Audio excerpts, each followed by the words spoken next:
तो हमारी पवित्र वैदिक परंपरा में प्रत्येक जीव के कल्याण की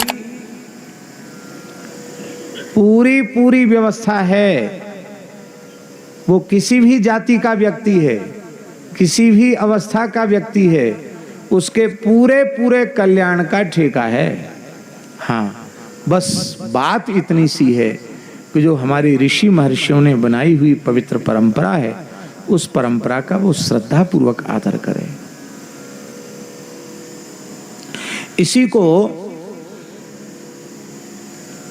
आप कुर्सी पर विराज जाएं, इसी को श्रीमद् भगवद गीता में भगवान ने कहा, स्वे स्वे कर्मण्यभिरतः संसिद्धिम लभते नरः। जो आपके वर्ण का, जो आपके आश्रम का धर्म है, उसका आप श्रद्धा पूर्वक पालन करेंगे तो उसी में आपको सिद्धि प्राप्त हो जाएगी।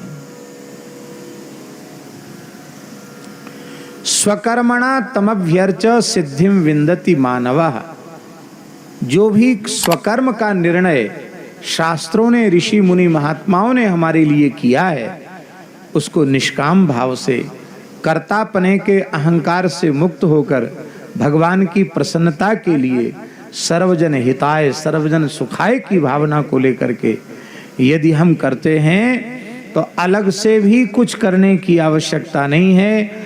आपके उस अपने स्वधर्म स्वकर्म कर्तव्य कर्म के पालन से ही भगवान प्रसन्न हो जाएं। इसलिए लिखा है स्वकर्मणा तमभ्यर्च।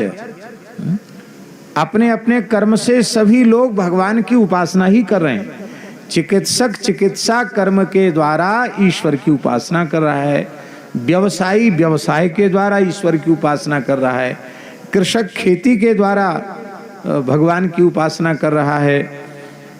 और भगवान ने जिनको अधिकारी ऑफिसर बनाया है जिस क्षेत्र का, वे अपने अपने क्षेत्र में रहकर वस्तुतः उस सर्वतंत्र स्वतंत्र सर्वनियंता सर्वेश्वर कृपा सागर करुणा सागर दया सागर परमेश्वर की ही प्रसन्नता के लिए क्रिया कर रहे हैं। केवल इतना हम समझ लें कि हम जो कुछ अच्छे काम कर रहे हैं वो भगवान की प्रसन्नता के लिए कर रहे हैं, तो हमारा वह कर्म भगवान की उपासना बन जाए। माई मेरे श्याम